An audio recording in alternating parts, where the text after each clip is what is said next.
Talks with Damon. My special guest today from Broadway is Tom Dangora. Hi. I am so happy you're here. I am so amazed you're here. This I'm might so amazed. be a two-part. We might have a cliffhanger. We might have a two-part episode because yes. there is so much for us to talk about. We love I don't know if cliffhanger. we're going to do it all in one.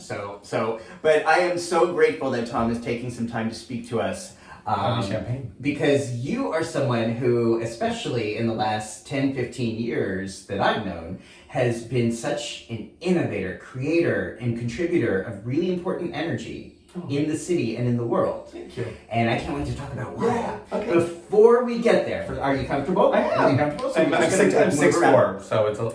That's okay. You can stretch out. You can move around. Maybe we might have to if I You might cramp. stretch out if you cramp. We'll handle it. But cheers. We're lucky we got to spend a weekend at the Belvedere together, so we're so comfortable right now. We had a good talk at the Belvedere. We did. And I thought we could do the interview there, but it wasn't going to work. Yeah. With the But we environmental factors. love the Belvedere. But cheers to the Belvedere. Love. Great place to meet up with friends and bond. Clothing optional, so you Clothing get optional. over it real quick. Yeah.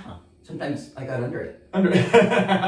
So, Tom, on that note, tell me, what do you like most about your body? my body's changed a lot in the last couple of years, especially the last 6 months. Yes. So I lost a couple hundred pounds. Okay. I had a full body lift and I had a neck lift. Okay. I really am obsessed with the results. I had an amazing surgeon, Dr. Chris, who did my body lift, and he gave me a new butt, and I really like it. Is that the part you like most? Is your new butt? So. What does that mean to give someone a new butt? So, I had, when you're a good, a good practicing gay man, you should also have a butt doctor. Make sure you're healthy down there at all times. You boys should have pap smears too, and all that. I don't know if it's called a pap smear, but it's a smear, right? And it's generally, it's an anal pap smear. Yes. Anal pap. So I go to Dr. Evan Goldstein, okay. who is like the best in the world. He's great. And he's so Please welcome into the tub anytime. He's gorgeous. Oh my God, he's so gorgeous, and he's so smart and the swagger.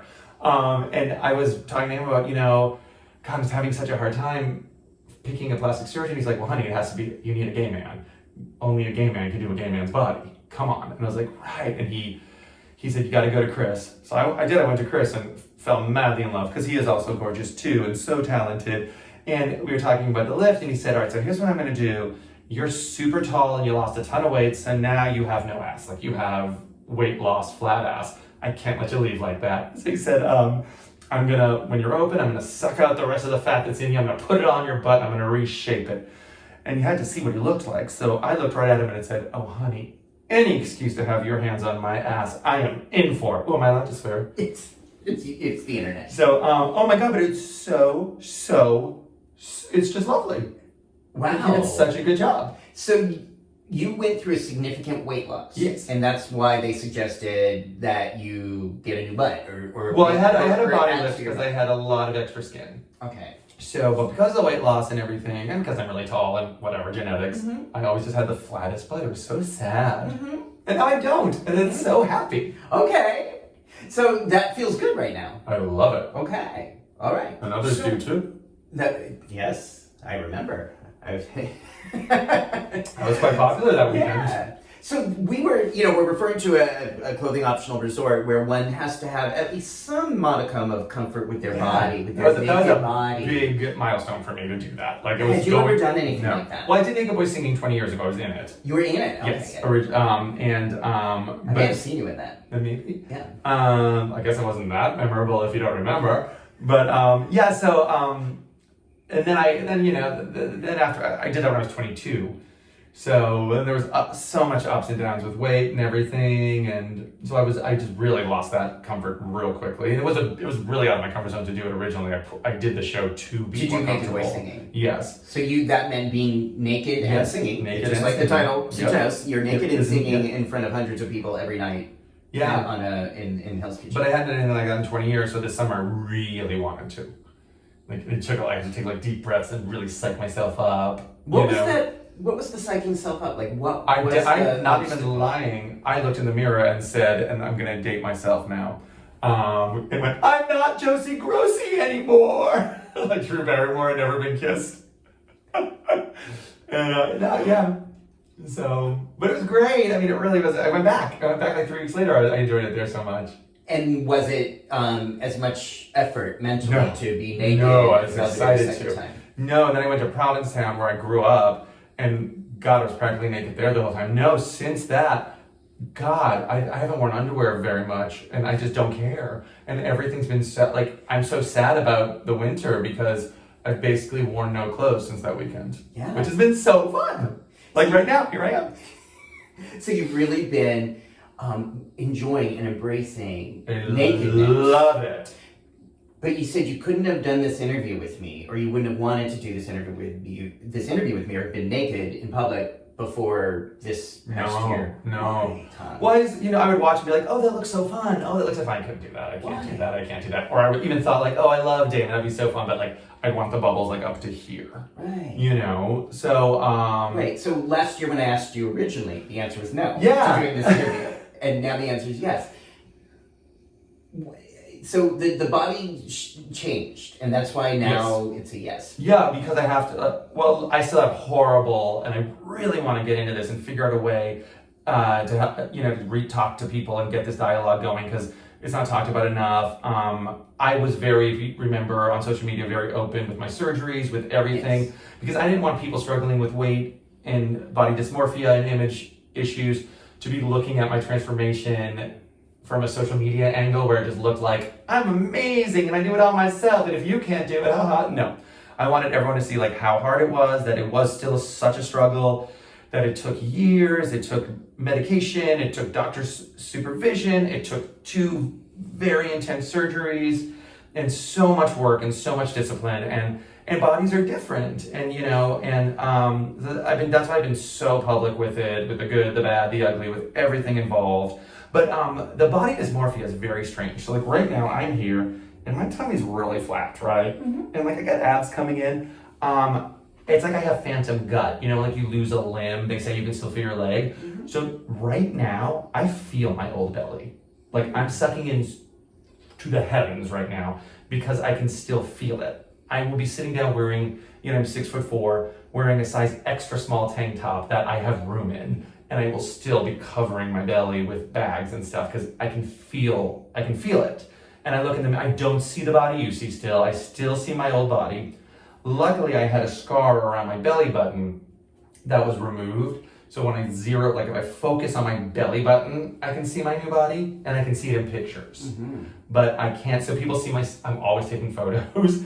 They're like, oh, you're so narcissistic. I'm like, no, it's like the only way I can actually see what I look like. When I look in the mirror, I truly don't see what the photographs look like. I see my old body still. It's crazy. It's just really crazy. So you really have to psych yourself up. And doing things like this it's so helpful, because then I'll watch this and go, oh no, I look good. No, there's no double chin. Why do I think there's a double chin still? Dr. Mednani cut it off. Right. Is there any room in that mindset for there to be someone who has a belly or a larger size or a double chin and still be sexually desirable or beautiful? That's what's funny is I'm really into that. I love a belly on a guy. Yeah. Like what's so funny is I used to say like, why do you hate yourself for looking like someone you'd be attracted to? You used to ask yourself that question. Why? Yeah. Why do I hate because I would have so hooked up with like, not me, but like that body type. I still do. I love a big guy with like a belly and like meat on him. Yeah. I think it's so sexy. But for me, I just hated myself. How come? I don't know, I imagine it goes back to like my nickname in school was Lumpy or Fatty, And so I'm sure those were not used in friendly ways. No, and then so I lost some weight when I was like 18. Not like I didn't get super skinny. I got, then I was more just a big boy. And then I actually got Crohn's disease when I was 19. And can you say more what that is? It's an inflammatory bowel disease. It's like in the colitis. It's the big one. It's a big one. And I was very sick with it for about 6 months. And I got down to 136 pounds. And then I had surgery for it, which is why I had a scar around my belly button. And so then for a little bit, I was, quote unquote, like your normal gay boy weight, For a couple of years, I maintained, that's why I did Naked Boy Singing. I maintained, I was very trim. I was a size 30 waist for a couple of years after that. And the world changed for me. everything changed. The way people treated me was different. Everything was different. And to see the world a skinny person lives in, opposed to someone who had been large his whole life, was mind-blowing. And then I kind of rocked the average build for a very, very long time, which was fine. And then I got really big again when I worked in politics, because you don't do much. You know, you're in a cubicle, there's no working out, there's junk food everywhere, you're so stressed. And at that point, I was in my 30s, and the metabolism was gone, and I put on hundreds of pounds in a rapid amount of time, and again watched it. I watched the doors close. I was then treated differently again. So tell me the differences you noticed between being of larger size and thinner. Oh, I mean, even business, deals close quicker, you raise money easier, people want to be around you, they want to talk to you more. You are constantly invited into strangers circles at bars from all ages. Like that would not have been my Fire Island experience. So it wasn't just the thoughts in your head. These thoughts were being reinforced exactly systemically in the real world. Yes. That there was a preference, there was an ease, a preference for people to be thinner than larger. Like that was also being reinforced in the outside world. It wasn't just something. Oh no, absolutely. No, yeah. And if I was told how handsome my face was one more time. Like one more time. That is so loaded. Come on. So how people would say you have a handsome... You just have such a handsome face. Too bad. Really? Look at that smile, those eyes. You should really think about fixing that. You know, it's terrible. So that was actually comments people... Always, yeah. I also had scar tissue. I also, even at my thinnest, had a gut from the Crohn's disease surgery. I had a giant wall of scar tissue that the brilliant Dr. Chris removed and changed my life. But, and I had like a hernia too. Like there was also other things in my gut that were making like, you know, so I'd go to the gym, work harder than anyone there, and abs were never possible. I'd do a plank and the loose skin, you know, and the scars would touch the ground when I planked off the ground. It's very frustrating. It makes it really, you know, deflates you, it kills your morale. It's so hard, especially at a certain age, to eat well, work out. You know, and then you're getting such little positive feedback, you just kind of you give up over and over again. You just keep getting back on the horse. That's like the discussion I think needs to happen. I think people need to just realize there's a zillion of us, and we're all just kind of embarrassed and quiet about it, and we're laughing with it. You know, you make fun of yourself. Think about it. Think about all the large people you know. I don't like the word fat because it's hurtful, I think. Because we're all different sizes and shapes, but it's like, imagine all the large people you know that constantly poke fun at themselves. That's what we do. That's what you do. You know, I would sweat so. It was so embarrassing. I would lead these huge things for Hillary Clinton outdoors in the summer, and I would just, you know, drip sweat. I was so big. I was working so hard, and strangers from all over the country, because I was crisscrossing the country, strangers were constantly coming to me. So kind. This is so kind. But bringing towels and water and saying, we watched you. This campaign needs you. You're going to have a heart attack. You got to take care of yourself. Like, you can't sweat this much. And here, you got to hydrate and this and that. But that is so embarrassing, you know, that, wow, I look this unhealthy from a stranger in the crowd, that they just went out of their way to find a towel for me. Wow. You know, it's very kind, but also very jarring. So it was coming from a kind place, but it reflected to you a deficit. Yes. Yeah, even the kind place is, you know, it's a lot. Yeah. Especially, you know, I went from being a naked boy to directing and producing it, and, you know, like, it's just a lot. Yeah. Yeah. So you have been very generous and courageous to share this process on social media. Well, I didn't want anyone to think... You didn't want to be Star Jones. No, exactly. I didn't want people to think like that they just didn't have, like, you know, that it was, I wanted them to like see the journey and like see that I didn't just do it, that this is what it takes. And the other thing was the tummy tuck and stuff, no one talks about it. And it was so scary, and it was not that bad, but I was so afraid of it, so afraid, because no one talked about it and I couldn't really get info. Of course the doctors are going to tell you, oh, this, it's great, but no, because they're making a fortune on it. You know, even the nice ones are going to put you at ease. I wanted to hear real people. And all I could hear from people that didn't have it, I hear it's worse than childbirth. It's going to be the worst. Oh, you're going to look good, but wow, are you going to be miserable? That's scary. And what was the reality? It was fine. It was fine. It wasn't Disney World, but it was fine. The worst part was I had to lay on my side for a month because of the butt. Can't ruin the good butt work. That is a necessity. So, So you had to like sleep on your side? I slept on my side. I had to be on my side. I could not lay on my back for a month or sit down or anything for a month. But, and I know you couldn't do like a bathtub. You had to keep it dry, right? You couldn't be... Nope, I could shower. Okay. Yep, I could rinse I it thought off. at one point you said you couldn't be in a bathtub because you couldn't... I couldn't be under water. I couldn't be Okay. submerged in water, but I could shower. Okay. After 24 hours, you can shower. And then the worst part is the drains. I got a little done I had 2 little fat pockets behind my nipple. And at the last minute, Dr. Chris said, those will never go away. You want me to get rid of them? And I was like, yeah, we're going this far, aren't we? So I had drains under my armpits, which literally was the worst pain of the whole surgery, but they were taken out in a day. And then the other thing was the drains are just annoying, and the drains can like hit a nerve ending, and that hurts. But none of it's unbearable. It was fine, and that's why from the first night I said, let's film this. Like I want people to find this, and I've heard from hundreds of people on Instagram. Just like I booked it because of this. Wow! And then they asked me, and I say to everyone, "Here's my number." The worst part was I had nobody to ask questions. So use me, ask me questions. I'll be brutally honest. I will tell you exactly what it is. I'm not getting a kickback or anything. I just didn't sleep for weeks before the surgery, and I should have. It was nothing. Did you have anyone publicly or personally say, I challenge you on this or recommend you not do this? Oh yeah, well, because I was being very public with it, so yeah, of course, there were trolls. I didn't mean the trolls, but I mean like people who were like, hey, what about larger is beautiful and, we're all beautiful kind of. Yeah, but no one that would sleep with me. No one that that's what I would say. With all due respect, honey, you're a woman. We're never fucking. Can I say fucking? Yes, fucking yes. You know what I mean? Yeah. But you're married. You're not gay, are you?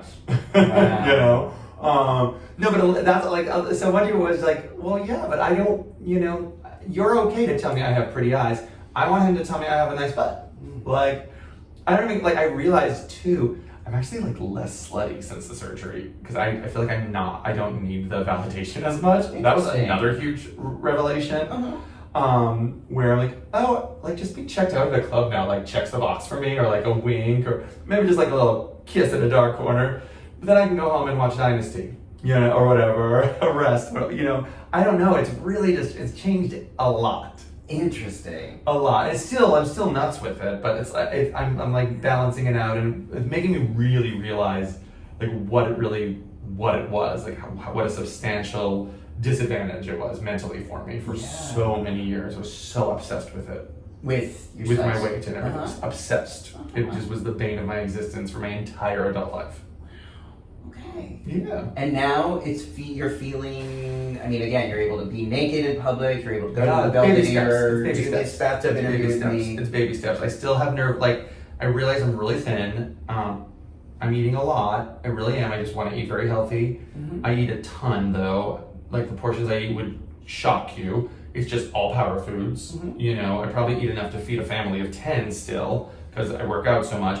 But I do still have severe anxiety when I eat, which I won't allow myself to but I do. I get super nervous when I'm full. I feel 400 pounds again, even if I'm full on good food. So is that kind of like you said, you feel your belly even though your body is not? And it's really bad when there's food in me. I only feel thin if I'm starving, which is why anorexia and bulimia exist.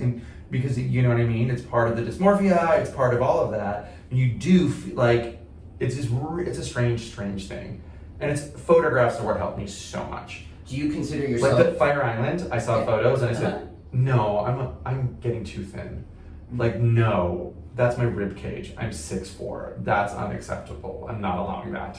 Do you consider yourself as having body dysmorphia now? Yes, worse. How come? Because I'm 6'4" and a size 28 waist, and I still feel so heavy. I have to that's one of the reasons I'm wearing such small clothes right now, because that gives me a mind check. Like even on the way over, I'm just like, oh God, I just feel giant. No, no, this jacket is an H&M small, and I could put another person in with me. Like, you know what that means, Tom. Grow up, like, get a grip, man, you know?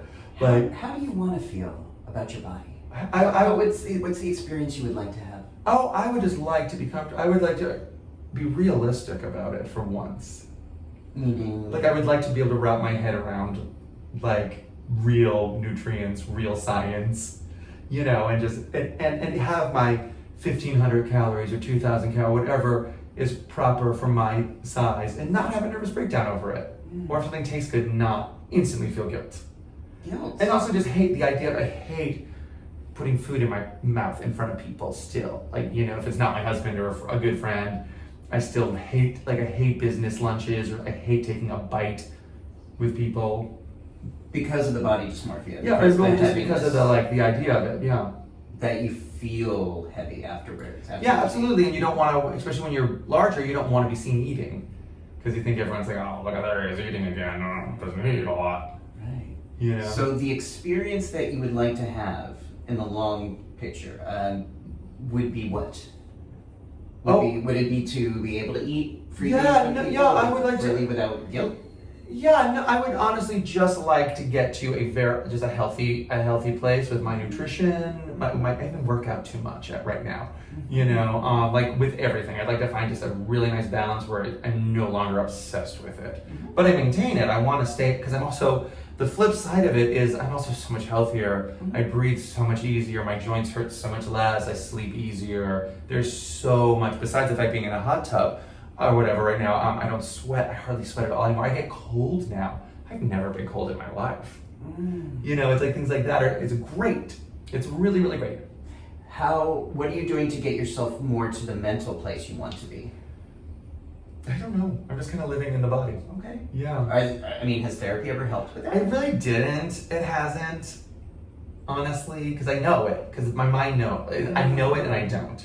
So part of your logical mind knows what's happening, yes. but it doesn't feel like. Yeah, I give myself I give myself the affirmations. I talk to myself about it. Like, oh God, you know better than, like, come on. What would you say to someone else? You know, if someone else was acting like this, you would advise them to, you know, to think twice about it. Like, you know, this is not logical thinking. Yeah, you're just in your, you know, it's just in your, like, I'm a gay man in the entertainment industry. It's very much what you look like. Do you think most gay men in the entertainment industry I think most gay men are tortured. Dysmorphia? I think we're tortured.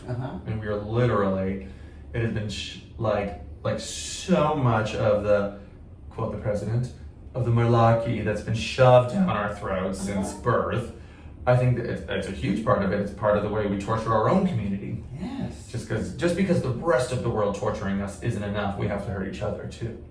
Is there any way that that you and I can be, and anyone watching this can be proactive about not perpetuating that cycle? Yeah, I don't know. I think, like, I try not to beat up on myself publicly. I think when you beat up on yourself and you're gore, I used to see, like, my friends with 8-packs be like, oh, I'm so fat. And I'd be like, oh, fuck you. You know, so I'm really trying not to do that. I was at a sex party and some very attractive gentleman was cruising me, and then I saw him be really mean to a chubby boy. And then I just said, ugly on the outside is the worst quality. And then I went and hooked up with the chubby boy just to prove a point. And because he was cute. Wow. Because he was super cute. Tight little butt, little belly, but super cute. Yeah. But I told like the muscle guy, like, ugly on the outside and the inside is the worst quality. Beautiful. Did he have any kind of reaction? And he rolled his eyes at me. But don't think he didn't think about that. Wow. Tom, you're amazing. You were just scolded by a naked man drinking with lube. Like, how do you feel now, tough guy? That was the tea on that, dude. Oh my God. I'm gonna refill your glass. I love you for that. Okay. So, we are being a little... Oh, it's in here. You're so smart. Yeah. Can you reach it? Yep. Okay. I can reach anything. I've like what was the super Plastic Man. I could just reach anything. So that'd be a good Halloween custom. You know, I so value the integrity and the generosity with which you share, and I think that so many things that I've seen, again, the sort of the underlying thread. You have all these many interests, but I think the common denominator is how you generously contribute energy into our world. Thanks. And I admire that so much. And I have a deep problem. I have a deep negative obsession with injustice. Like crazy. So let's talk about that. Let's talk about that, because your political experience that you referred to, was your activism activism and work that you've been doing is astounding. Well, and whatever feels comfortable. Can I ask you more? Anything about that? Yeah. Okay. So I'm an open book. In 2016, you had a very central role in Hillary Clinton's election. I did, which was amazing. And I was just signing up for some phone call shit. Like I was going to just not just volunteer. Volunteering is the backbone of the campaign, but I didn't expect it to turn into 60, 70, 80 hours a week, 7 days a week for 18 months when I rolled into Brooklyn, and me and this amazing woman named Meredith, who had just left an amazing job as I think she was, I want to get this right, the global head of HR for Weight Watchers. And I had been a producer, so we were kind of like in this situation where we wanted to help. We were used to being bosses, being in charge, and we were there. And I had volunteered in the '08 campaign, and I'd been really in the middle of it. I was there pretty full time. I traveled a lot, but it wasn't like this.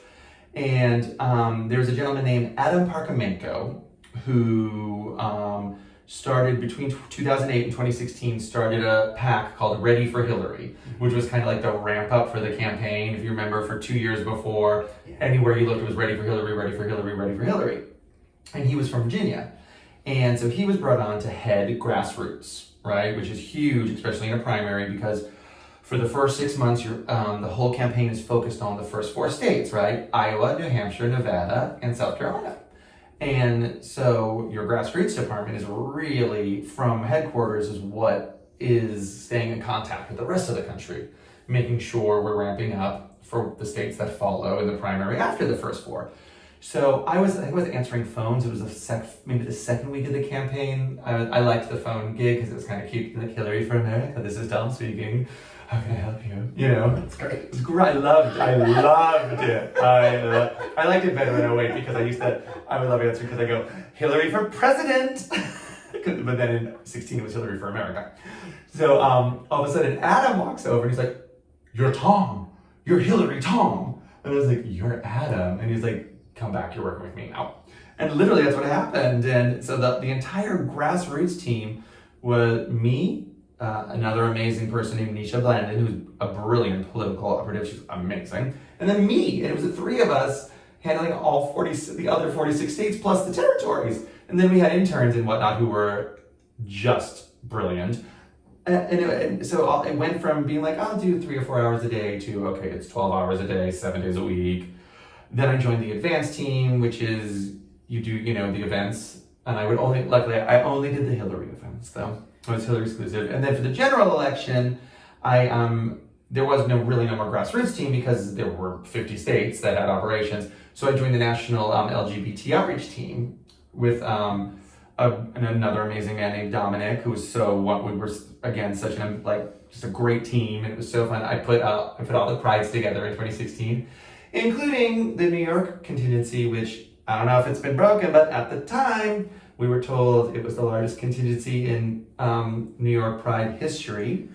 And it was when Hillary Clinton became the first and only nominee in history to march in a Pride parade. Wow. Mm-hmm. And so now she's the first lady in history to march and the first nominee of a major political party to march. Were you involved in that decision? I mean, I begged was that your decision? Basically, you were the one who made that happen. No, she was. I know she was going to do. But you were involved in that process. Well, I mean, of course, we were like, wouldn't this be epic? Because it was New York Pride where she became the first lady to do it. So walk me through this. You're in this campaign. You keep ascending to a central role because of your hard work, because of your personality, because of your commitment, because of your dedication. Yeah. You keep getting opportunities to do more and more and give more and more. I begged for it, and I would never. And I didn't say no. You could ask me anything. I might cry.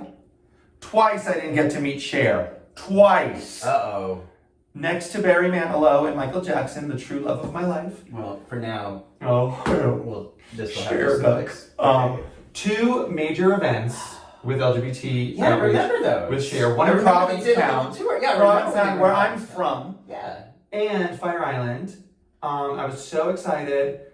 And then Why didn't you get so the Fire Island trip, I was oh my God, I just couldn't be more excited. They come to me and they're like, okay, so Sunday is gonna be the day we do our test launch, the first canvassing in Pennsylvania. Tom, you have to lead the buses. You have to put this together and be on the ground with them. I mean, it's the first canvass in Pennsylvania for the general election. You've been waiting your life for. Yes, I was. But I was like, but Cher. They're like, well, Pennsylvania. So for the sake of the campaign. I did it, and I did it every time. Streisand, I missed Streisand. I missed Cher both times because I took the grunt work. I always said yes. Oh my God. I missed one. I had to leave one of my best friend's weddings an hour into the wedding because they booked my flight without asking me to send me to Ohio. They're like, Tom, LeBron's endorsing. You need to be at the airport in 2 hours. And I was like, I'm at a wedding. Okay, well, get to the airport. I literally got to the airport in a tux. Then LeBron canceled. Oh. But that's his name, LeBron, the basketball player. Yeah. He throws things in nets and stuff. It's very big in Akron, Ohio. Yeah. But I mean, it was great. I was thrilled to do it, and you know, look, like most of the sane, decent people in the world, you know, on November 8th, 2016, I was devastated like everyone else. But what I got to comfort myself with that most people didn't get is I left it all on the field. There's nothing more I could have done. Nothing. I drained my bank account, lost my body, killed myself, didn't take a day off the whole time. Like, I did it all. I left it all on the field, you know? And that was a good thing. Like, it's a, you know, if the world's gonna end, at least go down trying to stop it. I'm having a Karen Wollock moment right now. It's like, what do you want? What more do you want from me?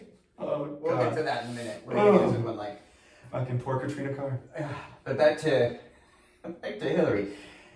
So you really, literally gave your blood, sweat, and tears I have a tattoo. into this campaign. Oh, hello. Okay, I'm looking at an H. Yeah. A rainbow H. That's beautiful. Are you comfortable, by the way? I am, yeah. Okay. Because if you wanted the rainbow H, you had to fill out a form that only came to me, unless you bought it on the site. So if you wanted me to send you Pride stuff, you had to tell me what you were using it for, what not. So I was I used to call myself the gatekeeper. I had a key around my neck. The gatekeeper. The gatekeeper. I had a key around my neck, and then there was a drawer with 10, maybe hundreds of thousands of stickers and placards with the H. And then I would make the interns, we'd make little packets, but I'd read it myself.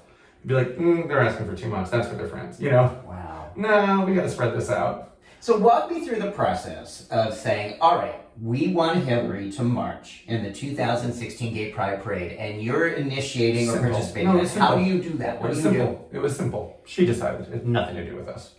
No, I wish. Was this a conversation you had with her? Nope. She decided that. Oh yeah. So she wanted it. You making it happen. Look, Pulse just happened. Yeah. Pulse just happened. So that was June of 2016. Yep. Yeah. So and people, people love to talk about the Wisconsin trip that she just canceled. She canceled because when she heard about Pulse, she literally got on the plane and flew to Florida because she was supposed to be the next president of the United States, and she was the next president. Okay. She won. And she was doing what she did. She wasn't, and that's what Hillary always got vilified for actually, instead of being a candidate, being a public servant. So Hillary canceled the Wisconsin events and flew right to Florida to pay respects, lay flowers down, and talk to the families, right? That's what you do. That's correct. You don't go stand in front of 10,000 people that are screaming for you for personal gain. You go where people need you, So that had just happened. We had this fabulous idea for the float where I think we were all going to be Hillarys. Like it was going to be all pantsuit, you know what I mean? And I even had masquerade masks we were going to make. Were there different era? Were there and rainbow, and all different colors? Hillary with the big glasses and the ponytail. You could be any Hillary you want. Okay. But you'd have to if you were monochromatic pantsuiting it, they had to be the rainbow colors. Okay. And we were going to masquerade rainbow masks. Would be so fabulous? Wow. So Pulse happens, and we're like, no, we're not doing a solo. This is too much. This is crazy. And before 2016, besides Gabby Gifford, Hillary was the thorn in the NRA side. Okay, she was going to be the gun president. Like that was going to be a beautiful legacy. Hillary was going to bring common sense gun reform to this country and would have saved a zillion lives. So we thought, okay, we need to do something tasteful, respectful, but still we want to bring the impact home. So that's when we did the Love Trumps Hate t-shirts. And then we did them in all colors. And so the placards were all rainbow H's and rainbow Love Trumps Hate. I led the 10,000 people. I was in the front with the me and the great Chris Quinn, another woman screwed out of her rightful history. She should have been the first female mayor of New York. How'd de Blasio work out for you guys? Keep not electing qualified women. Terrible. It's ridiculous. It's ridiculous. But so I marched with Chris, my wonderful friend Meredith, I told you about, and BD Wong was with us, and the great Michael Urie, who's, God, you want to talk about an amazing man who just says yes to anything that's important. He's the best. He deserves all the success in the world. But anyway, I love him. He's just always there for a cause. He's such a good man. And so it was just a sea of rainbow of Love Trumps Hate. And it was just so moving. And so it just, maybe the first meeting, it'd be great. If Hillary were there, it'd be huge. And then within seconds later, she's doing it. Oh, she fully intends to do it, of course. Got to keep it a secret, otherwise the Secret Service would have had to sweep. It would have been impossible, logistically impossible. So it's called an OTC, an off the cuff. Like you pop. It's a pop in. So you'll get like you get text on your phone, especially if you're on like an advanced trip, like okay, wheels down, 710. OTC, I keep saying OTF because it's reality TV talk. I flip them. I flip my political and showbiz terms all the time. And that's not good because sometimes it's politically incorrect. Like you cannot say, let's have a powwow at a presidential campaign. Right. You cannot. Right. So I would say, okay, girls, we gotta have a wow pow, because when you talk to Tom, I give you wow and pow. You get slap happy not sleeping for almost 2 years. For 2 years. But yeah, no, it was, I would love to take credit for that history, but no. So like most history, it was all Hillary. It was, yeah, right. All Hillary. So what were your conversations with her like?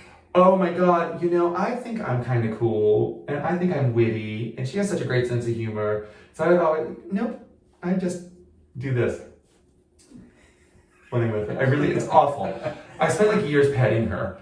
So if you look at a lot of photos, and I'm so blessed, there's so many photos, and she's so nice to me. She's just so nice to me, and I get so nervous. There's so many photos where my fists are clutched, because I'm like, don't pet her, just stop petting her, dude, it's so weird. So, it was just so hard not to fangirl with her. I was just so obsessed with her my whole life. Even when I was a kid, when she was first lady, I was obsessed with her. And, why? What was it about her as a kid? She's so brilliant and strong and exquisite. So many people are like, she's just Vicky from One Life to Live. You just love her because she's Vicky. I was like, not even. She had long hair back then. Yeah. Come on. Now she's Vicky. But yeah, so, no, it would be, I literally was just like, I made these bracelets, and so that kind of opened the door to conversations. The campaign was out of money, and every state we went to, people would ask for chum. It's called chum, political chum. That's what pins and stickers called chum. People would ask for chum, so I said, let me just make my own pins, and I priced it. And I was like, oh my God, pins are that expensive? And so those Live Strong bracelets were really in back then. So I wanted more bracelets. So the whole thing with the Obama campaign was like, oh, if you believe. And I was like, yeah, bitch, I do believe. I believe in Hillary. How about that? So I made bracelets that said, I love him, but he should have been vice president. I'm sorry. Like, he'd be president right now. He'd be finishing his second term. We would have got 16 years of both of them if they just did it correctly. Like, for sure. But my bracelet said, I believe in Hillary. And I made tens of thousands of them and passed them out everywhere. Oh my God, they exploded. Bill Clinton wore it everywhere. Chelsea didn't take it off for months. Hillary would like throw them from the stage and point at me. It was great. It was so great. Wow. That was so fun. That was like fangirl heaven. What do you think people don't realize? What do you think people don't understand about Hillary? I think we were so ingrained that, loud women are bitches, ambitious women are bitches. It's anytime a woman has a positive quality that a man has, there's always been a negative connotation. We're go-getters, they're bitches, you know. We're like we're inventive, they're manipulative. It's just always a two-way street. So I think you just didn't. I think people have a hard time believing that it's true unless you're right there. But I think like the way you really just get it down to people is why has it been all of us the whole time? Why does her team not move? So you hear about in everything, you hear just about the staff just always infighting and exploding and whatnot. Why after all this? So she's supposed to be the most crooked person in the world, right?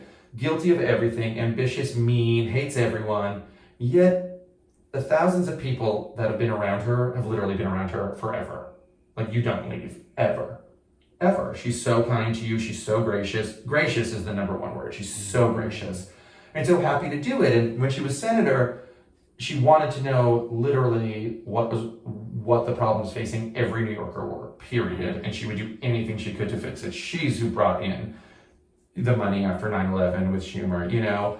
And I think after they realized villainizing her with healthcare worked, I think that's when the long con began to happen, and it has been a long con, and billions of dollars have been spent, because you have to remember, in those first couple of years, she was the asset. She's what got him elected. Like Hillary was president. Yeah. But I mean, she was, a hero, and she stayed one with the good guys. But I think they were crossing over. You know, I think they were a little more purple than they became. Mm-hmm. You know, and I just think there's just so many times you can. It's why advertising exists. The more you hear something, the more you believe it. And I don't know how it happened in that last year, how she went from, the politician with the highest approval rating on either side to being the Benghazi bullshit.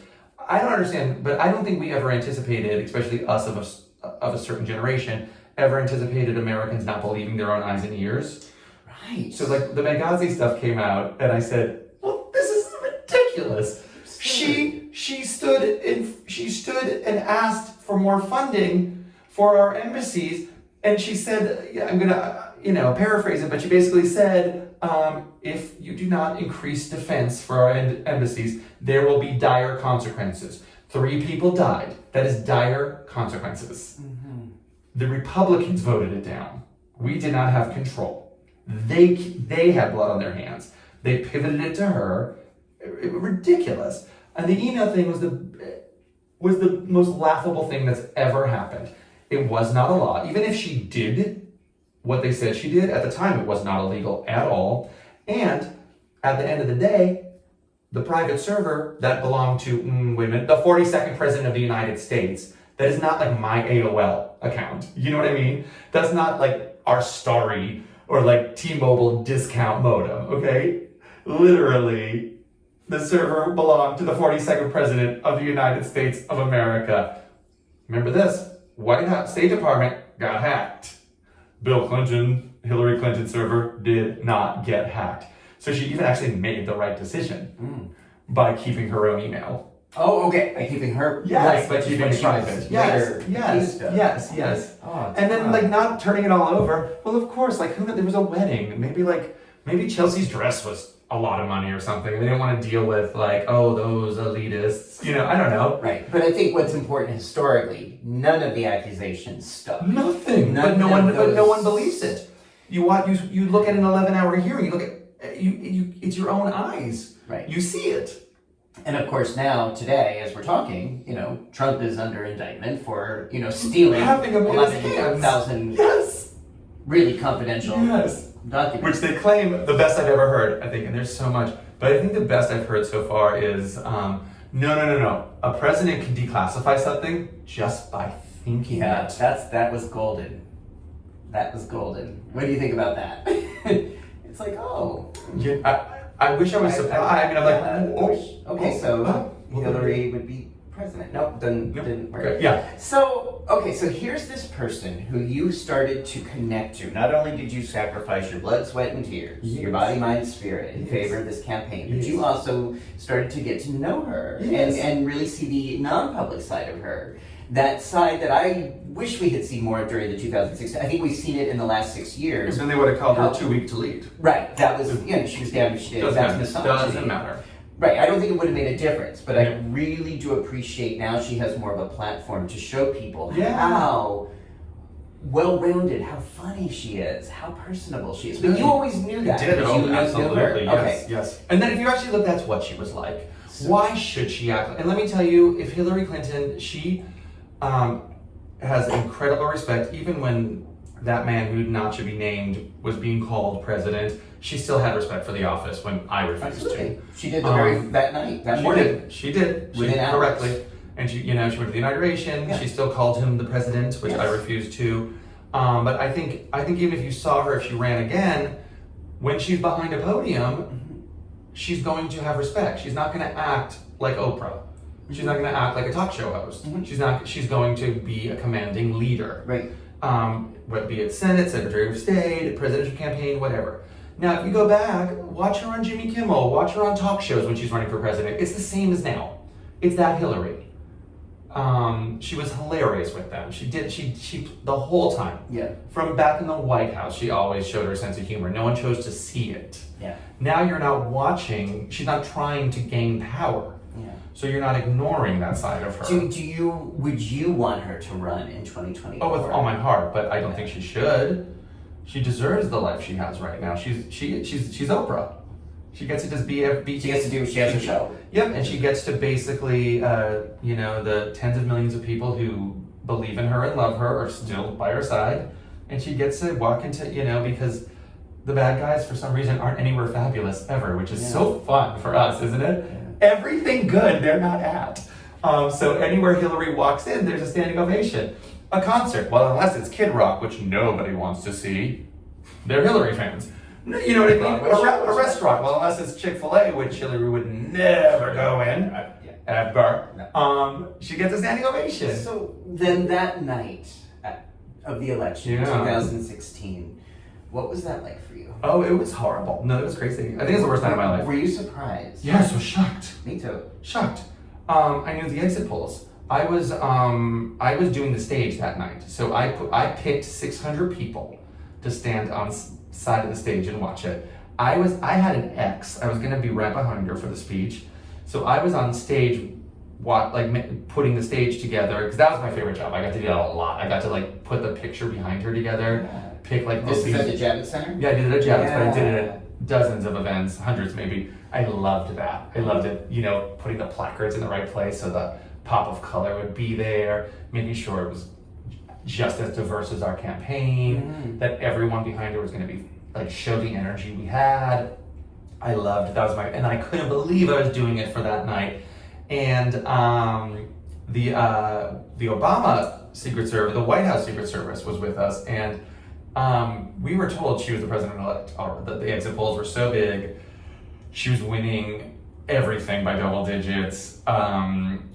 They had anticipated she was going to come give her acceptance speech by 10 p.m. Right. And that I needed to make sure everyone on the stage had gone to the bathroom. And there were fireworks. Oh yeah, everything. Everything. So I told 500 people she won, which I still feel so guilty about. It was just so wild. So it was remember VHS tapes? Mm-hmm. Remember how when Titanic came out? Originally it was on VHS, but it was on 2. So the first tape is the greatest love story ever told, right? It's the best. It's nothing but love and a voyage on the most fabulous boat you've ever been on with the most fabulous people and the most fabulous love story. Tape 1 ends, okay, can't wait for tape 2. You put it in, you hit an iceberg, you go down, you die. That was that night. I had the best day of my life and the worst day of my life within 12 hours. I got there 2 hours early. I watched them unroll the carpet. I watched them take the plastic. I smelt the carpet just to I wanted to remember every What did it smell like? It smelled like history. You do when you're working these events, you do a walkthrough with Secret Service and so you get everything. I did 5 walkthroughs. I was just so excited. I talked to, the press corps, I've now known for like 18 months, talked to them all day. They were so like, oh my God, what's it like for you? It was just wild. It was the best day. And then the exit polls were great. Yeah. What do you think happened? I think it was just an unfortunate series of nefarious activities that stuck. It was but what I'm so proud of is one of the things that were thrown at her would have taken any candidate or human being in history down. It took about 10 major lies and conspiracies to just narrowly stop her, and she still won the popular vote by 3 million. Yes. Comey was the nail in the coffin, and it was too quick to turn around. Another mega lie, and he should never enjoy a moment of happiness in his life. I believe in forgiveness and whatnot. He needs to just never, ever, for every baby that cried in cages at Borders, for every horrible thing that happened because of his bad judgment, he deserves pain, in my opinion. He should be tortured. I hope that those children haunt him when he sleeps. And I'm not sorry for that, because all he had to do was his job, and everything would have been fine. There's no reason to make that public. That was a political move for Donald Trump. And just so people don't realize, you're talking about the claim The letter. 2 weeks before the election. The letter, yes. There was no need for the letter. They could have, of course, investigate. You always investigate. You got But James Comey publicly released publicly that to make sure it would hurt her. Yeah, and that was it. She went from 14. And this had to do again with her emails? Yeah, I can't because remember they thought they found 3 new emails. They were not. They were copies on Anthony Weiner's laptop. They were not. There was nothing. It was nothing. Front page of every newspaper about the letter. That then a few days before the election, where she was 100% cleared of anything, tiny print, you couldn't even see it.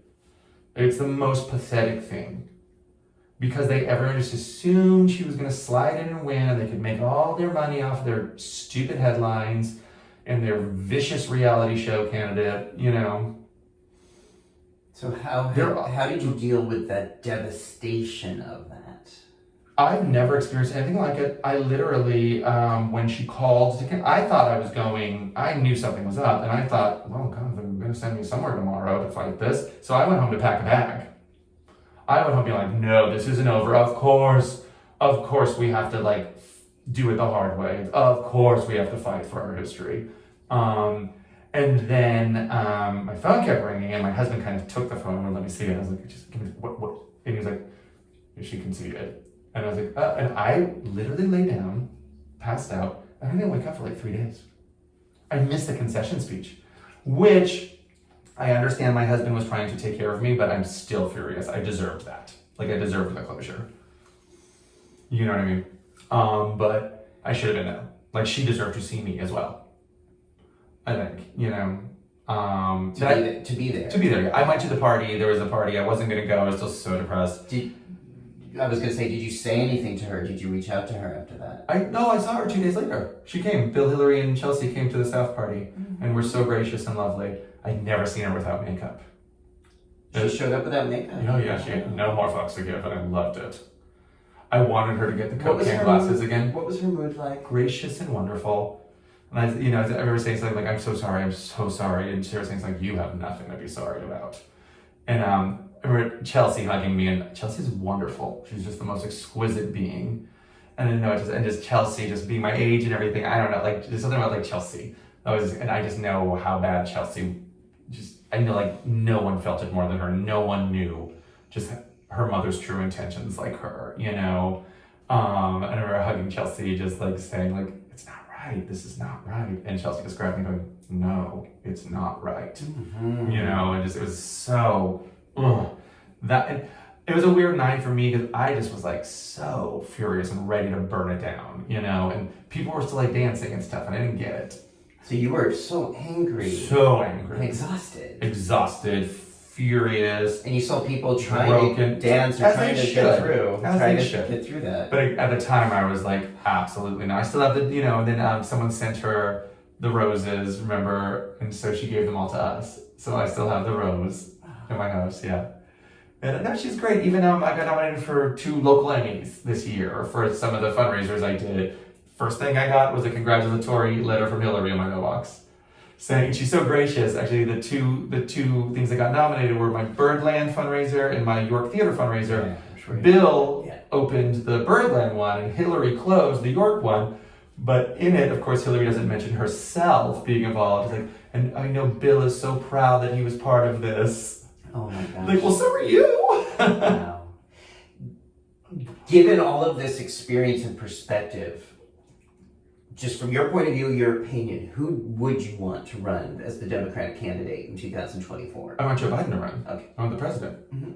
As long as Is he there any feels- other candidate you feel would be appropriate? I think the president has done an exquisite job. I think he is the best president for this moment in history. Mm-hmm. And I've campaigned with him in 2016. I've spent time with him. He's one of the kindest men I've ever met in my life.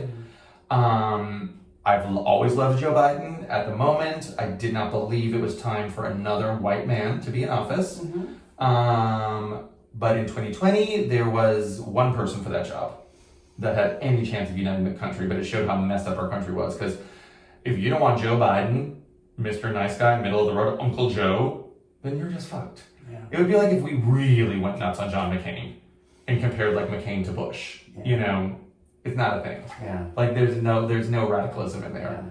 They're like, Yeah. you know, let me be president to all Americans. Like we got that guy, you know. Yeah. But he's done such a good job, and people are just so stupid.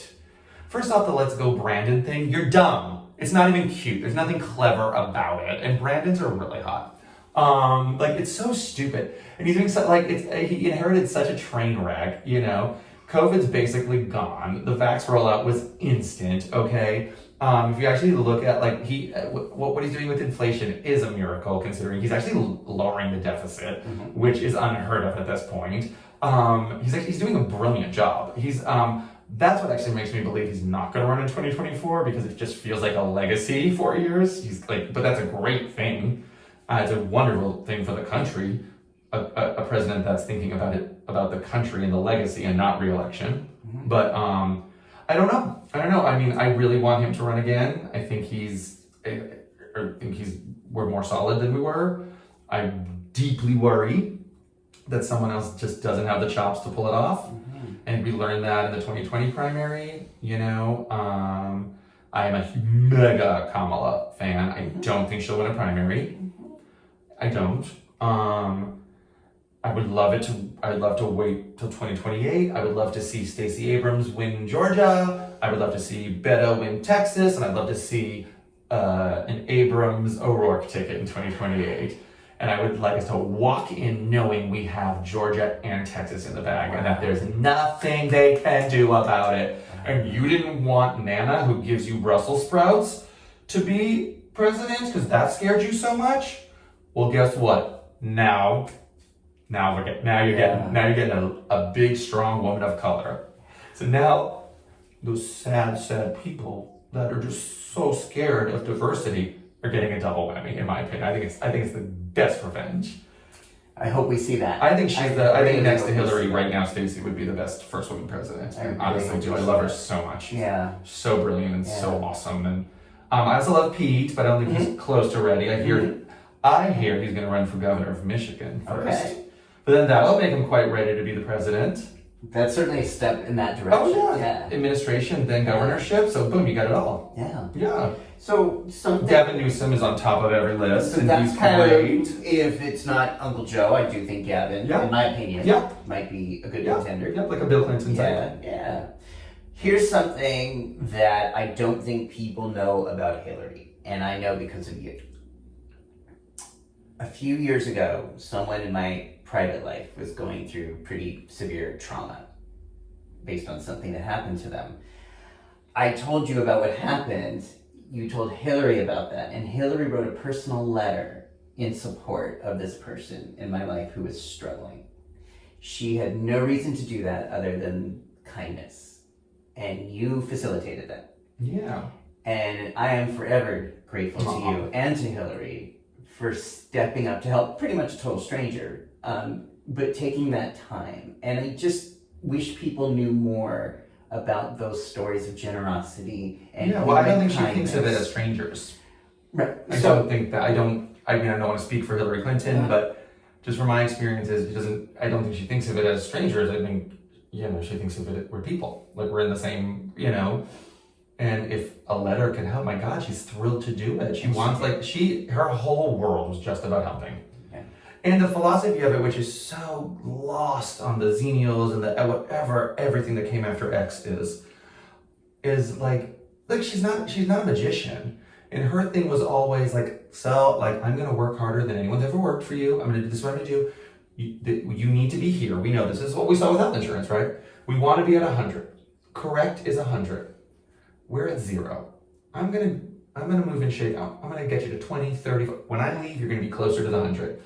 But that's not how this country works. You don't go from 0 to 100 here. There's decades of bullshit in between. Right.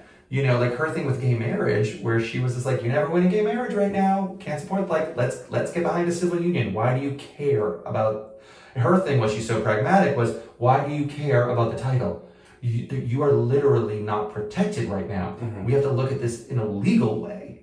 Yeah. We should go for a national civil union that takes religion out of it and it takes the title out of it. You need the rights. Who cares what it's called? You need to keep your house if your partner dies. Yeah. You need to be at their bedside. See them in the hospital. No, that's what you need. And she's Yeah. The marriage fight is going to take at least a decade. Yeah. I could win the civil union thing my first year in office, was her thing. Yeah. And it was brilliant, but it got her pegged as anti-gay marriage. But think of how many men died or women died without their, lifelong companion behind them. Right. Because we fought for the we word. We saw got that marriage. in the AIDS crisis. Yes, and we would have got marriage. Yeah.